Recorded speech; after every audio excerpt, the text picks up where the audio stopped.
Peace. Good afternoon. I'd like to welcome you back to another edition of the Foul Playland. As always, I am Sir Foul Player of Brooklyn, New York. Wanted to make this video regarding the Francis Key Bridge collapse that happened in the city of Baltimore over the past couple days. Do I think it's sus? Do I think that it's a representation of other things?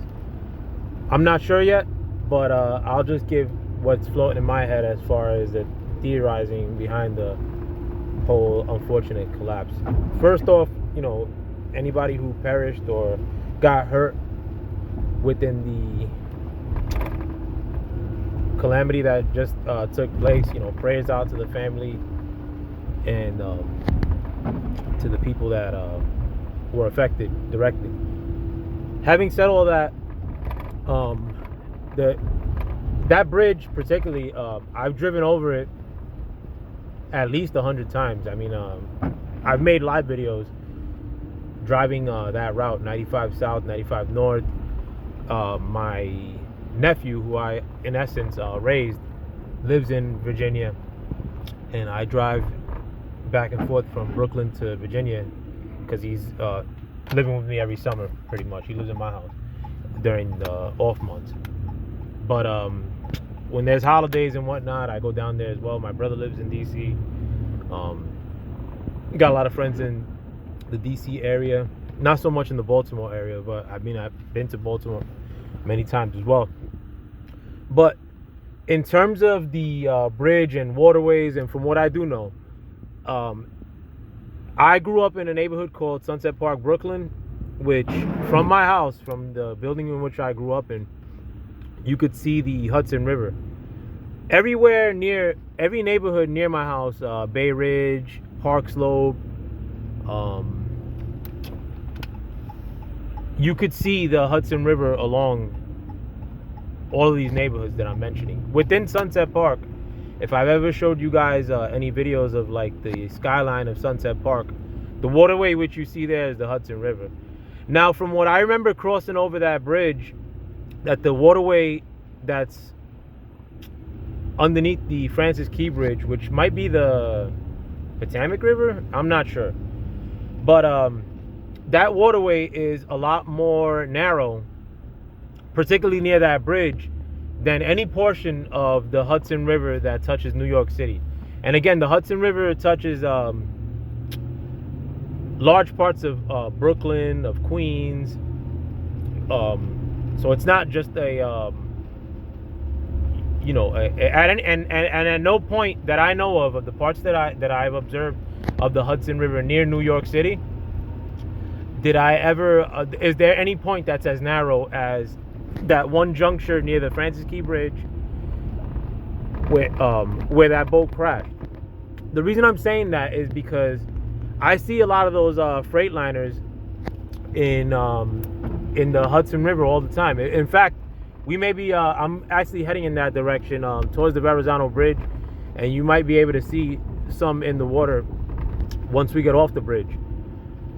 But usually, another thing too is that my good friend Oscar works in that industry. He's a merchant marine, and he actually stops within that harbor in New York, even though he's not from New York. He's from Puerto Rico. But that's how we link up. Like whenever he comes to New York, or when they dock in New York, we'll parlay. Like he'll come to my house, chill. So so I have a little bit of foreknowledge, I guess, or observed experience of seeing how these boats operate within the Hudson River. Now, again, the Hudson River is a broader expanse of water at any point than the Francis Key Bridge. So there's like a wider waterway, if you will. A boat could operate more freely on I had to turn it down because the cops were behind me, but a boat could operate a lot more freely in the Hudson River than at any point of the Francis Key Bridge. But in the Hudson waterway, when it comes to those freighter ships, there's a lot of portions where those ships aren't even steering themselves. Like from what I've observed, here in the Hudson River in Brooklyn and in Queens, in New York in general, that those boats are like ferried. Like they have a little tugboat that pushes them around. Now, I'm not going to say I've seen that every time, but I've seen it many times in the Hudson waterway. And I'm assuming it's because like a lot of those big freight ships don't have maneuverability in a small waterway like that. A small waterway like that too, you know, there's probably a lot of variables or things that could go wrong, you know, as far as currents go, the fact that you're driving this big ship, the fact that you're driving under and around bridges, and I'm talking about New York City here. So there's many times that you see those boats that are ferried by a smaller tugboat, you know, and the tugboat basically steers the boat for them. Having said all that, and I know like too from talking to my friend, is that a lot of these waterways, especially near cities, where you could you know, crash into a bridge in essence, or crash into a shoreline where there's residential housing or important shit, like the Hudson waterway. You know, you got the Brooklyn Bridge, Verrazano Bridge. There's garbage processing plants that are right near the water. There's industrial shit that's all along that waterway. So you don't want a boat crashing into that stuff. So in the Hudson waterway, they have harbor masters, like guys that are basically like the traffic control for airplanes at the airport. It's something similar, except it's for a harbor, because for the reasons I said, they don't want like these boats making a mistake by being in unfamiliar water and like crashing into some shit. And it's the same case with the most of these freighters too. Like a lot of those freight operators, they don't come from America, like the people that drive the boats. Most of them are like Italian dudes. The last operator for the Dali freighter that crashed into the Francis Key Bridge, he was actually a Ukrainian national. Take that as you will. But it wasn't the guy that was operating the boat. It was the person who was the captain before this last captain was a Ukrainian national, from what I've heard. But you know, these are people that are not like in the case of like the Hudson waterway, there's not like, they don't get New York motherfuckers to navigate the boat in that body of water. The New York motherfucker that they do acquire is the person operating the tugboat. And the tugboat, again, he's navigating through these new waters that these at time international captains are coming into. And this is not just for freight boats, because I've seen them do that with Navy boats as well. Like for Memorial Day, when all the sailors come into New York, they usually they bring a couple of ships, big ships, so that they could be on display, like to show off our nation's might to the rest of the country, or to New York City at least. They bring in these big ships, and the big ships are also at times ferried with tugboats. Now, I know that's the case for these international captains of these ships that are coming into not only a new city but a new country. You know that, and the Francis Key Bridge, that area or near that Francis Key Bridge, this is not like this is a part that's like where near there where that bridge crashed. It's not like there's it's not dissimilar to New York in the sense that, or that everything's there's a lot of shit right on the water there. There's industrial plants. There's the parts of Baltimore are not too far from there, like Baltimore's as skyline, if you will. But near where that bridge is, there's like a small industrial plant right on the water. There's other things that look important there. There's a bridge, if you will, like that's, you know, so things that you don't want to crash into. So my expectation was that if there was a boat of that size with that much weight, like that freighter, the Dali, which is the name of the freighter again, and that's the Verrazano Bridge that I'm approaching now. But with a ship of that size, in that particular location where the Francis Key Bridge is, where you can't really turn out of it, there's not much you could do for a medium-sized ship, yet let alone a tremendously big, heavy ship like that. My expectation was that it would have been ferried or pushed along, steered by a tugboat in that little body of water. So that's one thing that does stick out to me as sus. Now, again, before I even get into other things that I found funny about this whole thing, I'm not saying that this was a terrorist event or a terrorist attack. There's other things, other factors that I'm going to mention too. But before I even get into that, again, this is the Verrazano Bridge, one of the biggest bridges in this country. One of the I think the most beautiful bridge in New York. It goes from Staten Island, the 6th borough, to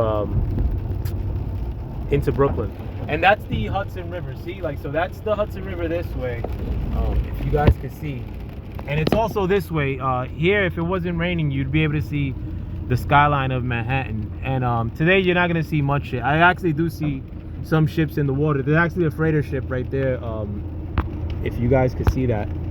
But that's the Hudson River. Now again, like, if you guys could see, like, this body of water is a lot wider than that Key Bridge, and you often damn, there's 3 freighters right there, and one of them is actually being approached by a ferry. The one in the front, if you look at the dot, like, to the side of it, that I believe is a tugboat. Now again, these boats don't operate in this body of water, the Hudson River, as they please, you know, like, or independently. They and that's for obvious reasons. You don't want them to crash into this into the pillars of the Verrazano Bridge, which I don't want to jinx it right now talking shit. But again, look, they're being ferried through this body of water because, you know, you have a highway right there, that's Brooklyn. You have Bay Ridge right here, the other side of Brooklyn, and they don't want people crashing into these important things, you know, like, they don't want people to perish, or they don't want a bunch of traffic because somebody made a mistake in one of these bodies of water. So yeah, it was definitely surprising not to see it in the case of this Baltimore thing. Now, if that was standard operating procedure, where in the Baltimore waterway that is in question here, if it was standard operating procedure for a tugboat to be carrying that boat along, then that's a problem.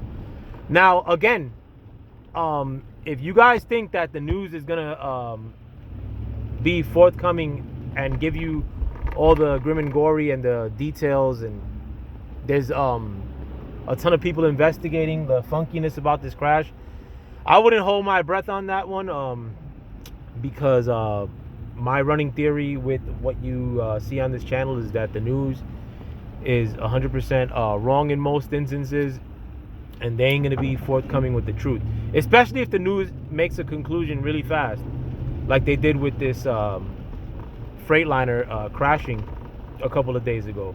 When they come to a really fast conclusion, I usually think that, especially nowadays, when the news comes to a really fast conclusion, I usually think that there might be some funkiness taking place. Some lies that are being sold off to me are happening.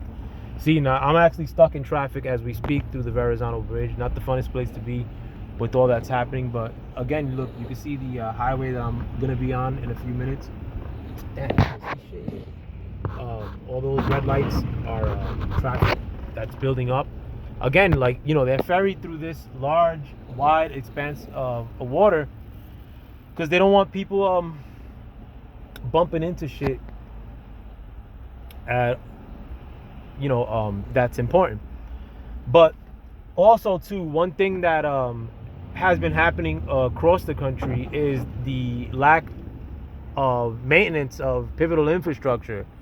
Now, with that bridge, no matter how much infrastructure work they would have put into it, with it crashing that quickly, I don't think a boat of that size, no matter where it hit, and no matter how well they maintained that bridge, it would have brought the bridge down. Um, so I don't know if any amount of infrastructure would have stopped the bridge from collapsing, being that it was hit at that support beam, that right in the middle. Having said that, though, this bridge that we're on right now, the Verrazano Bridge, it's usually painted in this like bluish like hue, a little bit lighter than the Statue of Liberty. It's like a bluish gray hue, and when it's not so that's the only like color you'll see on the bridge that I'm driving on now. Other than that, though, like the other color that you see on this bridge is like a rusty color, and usually that rust is never a good sign. So rust is pretty much corrosion. So if this bridge isn't maintained, it begins to turn that brownish hue. And I've seen that this bridge that I'm driving over right now, with that rust color on it of late more than ever. Like usually you see like maintenance being done on this bridge at all times, and it's not like they stopped doing it altogether, but you'll see like if I'm driving under it, I'll see like, and I look at the bridge looks brownish, and it's due to lack of maintenance. Everybody in every work industry in the country is sitting on their hands. People are becoming way more displacent. People are going to work and busting their tail, and then coming home and their salaries are disappearing instantly. And I think that affects the quality of people's work. Like people, in essence, stop giving a fuck. Could that? And I'm not saying that I see that only with this bridge. I'm saying I see that with a ton of things, like with railroad tracks that look funky that I see on the internet. Like people upload tracks that need dire maintenance, particularly more since those train derailments happened last year. Like people have gotten into the habit of showing other like of train tracks that are in need of improvements, and you see that more like online now. Are people like trying to make the current times look worse by highlighting a lot of these infrastructure problems that we're having across the country? Maybe, but the proof is in the pudding. You're seeing train derailments happening. You've literally seen bridges collapsing. So does that all have to do with my previous theory as far as people not giving a shit anymore in the workplace because their money doesn't afford the quality of life that they were afforded 3 or 4 years ago? I'm not saying that's the only reason, but it is happening a lot more now than it was happening in previous years.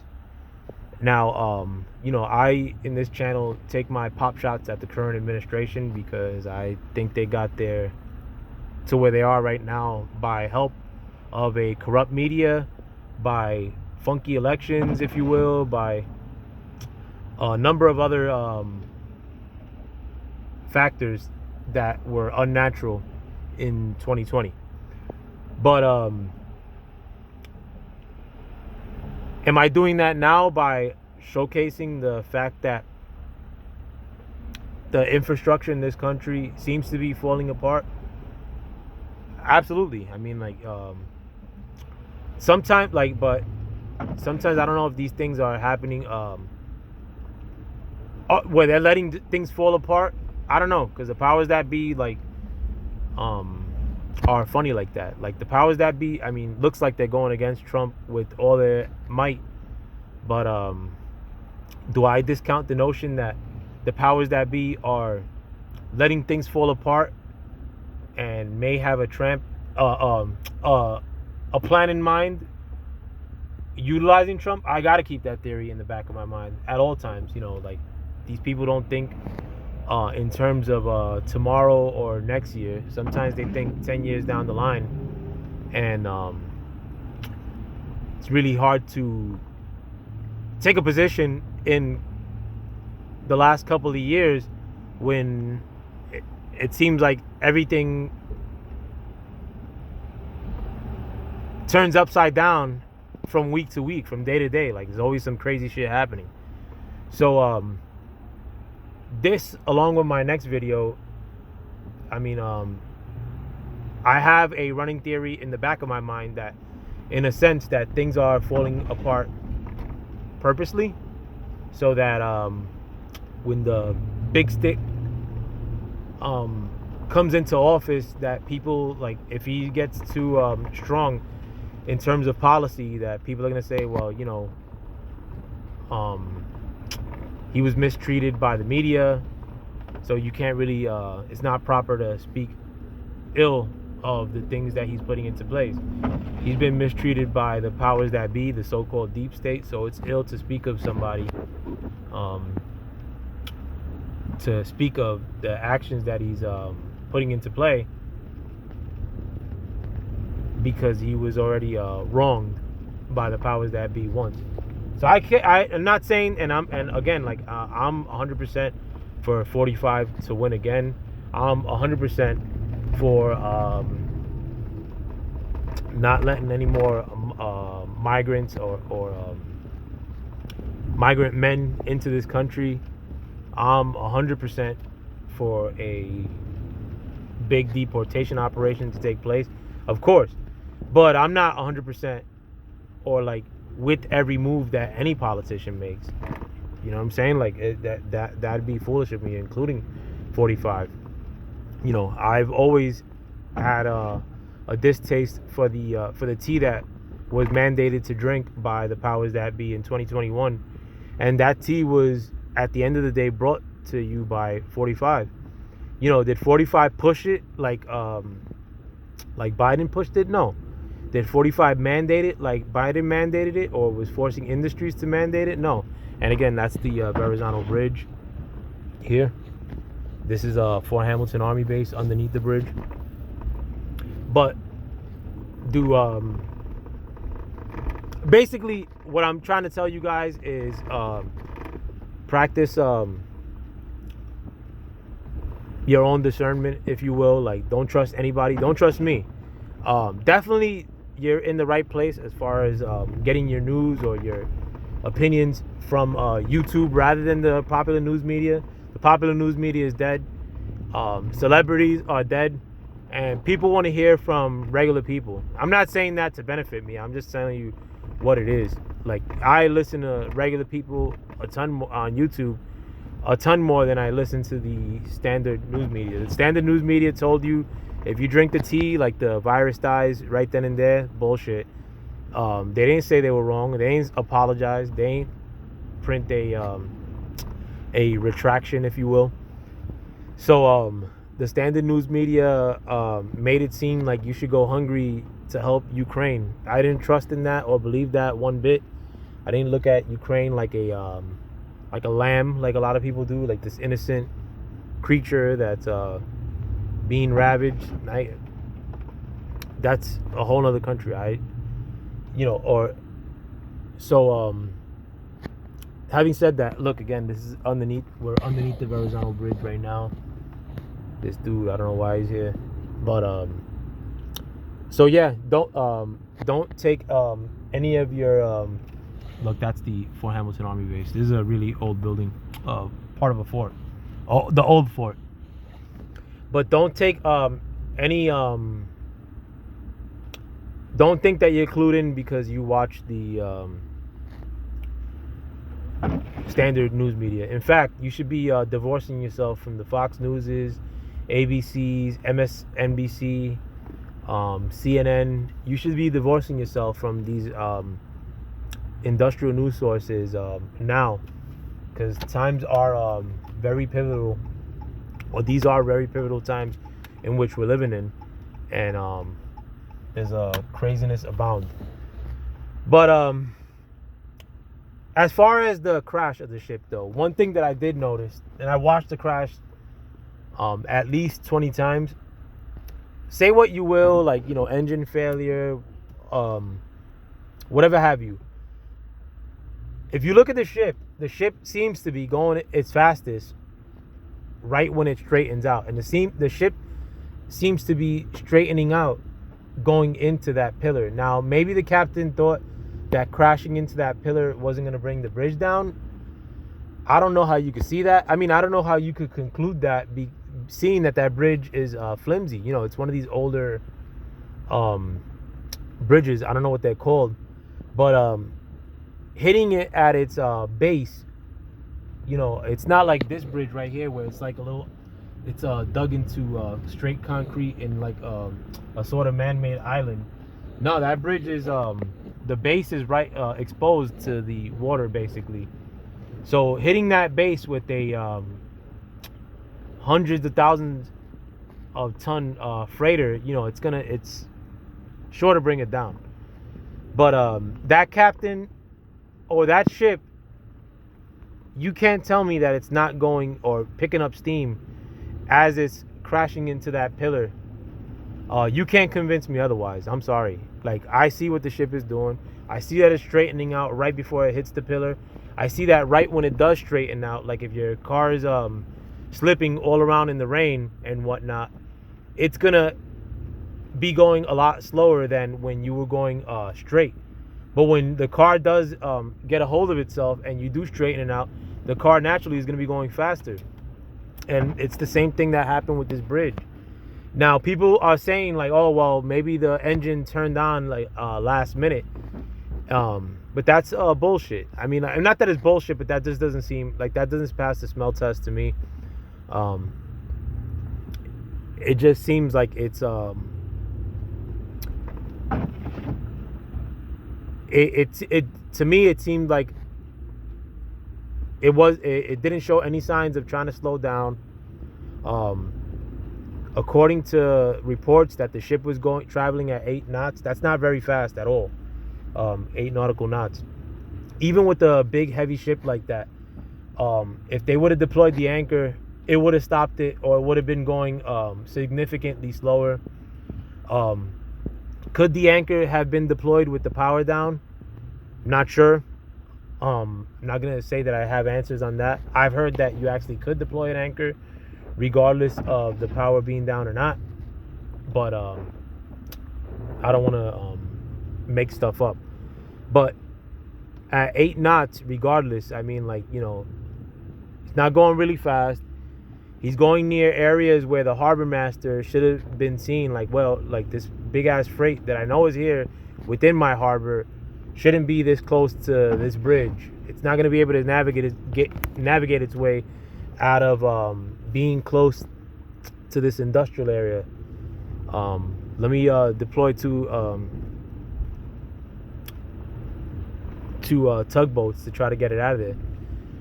None of that happened. So I mean, like, based on living near a shore, this shore that you're seeing right here, grew up around it my whole life. And it's not like I had to walk to this shore. Like, next time I go to my mom's house, I could actually show you from the window of my mom's house this same body of water, and you can see boats from my mom's house from the window. You don't need binoculars or none of that. You could see tugboats carrying boats around. My high school was right outside of these waters too. But I've grown up looking at this thing, not intently, I mean, but I don't see freighters packed in like that being without ferrying many times in this body of water. Up until they get up until like this point, which again, like we already drove a few miles from that bridge that we just drove over, and the water here like expands. Like, now you're not seeing much of a shoreline of buildings. Like, when it gets out here, like those freighters, they usually let them go, like the tugboats in Hudson, from my observation. Again, if I'm wrong, I mean, like, and the only way that accident could have went down, the way it did go down, is by having everything go wrong in the most perfect fashion in which you want to take out a bridge, if you will. And I just don't believe the stuff like that. I mean, like, I think that when things look intentional, to me, my brain says they might be intentional rather than me trying to explain it away. with some other shit. And I mean, another indication to me is that if the news jumps to a conclusion really quick, then I start researching the opposite of what the news is saying. Trust the news not, my brothers and sisters. In 2024, know that you're being lied to at every turn, and that's okay. You know, you got to use your own discernment to navigate in these times and teach yourself that tool. Look at this fucking idiot, bro. Fucking driving into me damn near. But the fact that things aren't easy is almost a blessing in disguise. Like the fact that you got to use your noggin and sift through things on your own is necessary at a time like this. Believe no one. You know, trust your inner gut. If things don't look right, they aren't right, and act accordingly. If you've made it this long, please, I'd like to thank you, and I'd like to ask you to subscribe to this channel. Share this channel if you could. Comment, tell me what you feel as well. If you disagree, I like that even more, because you're using your own discernment. If you agree, great. But regardless, I'd like to hear from you guys as well. Thanks for sticking out with me while I'm stuck in this traffic here in the Belt Parkway. But I'm going to make another video now, and peace.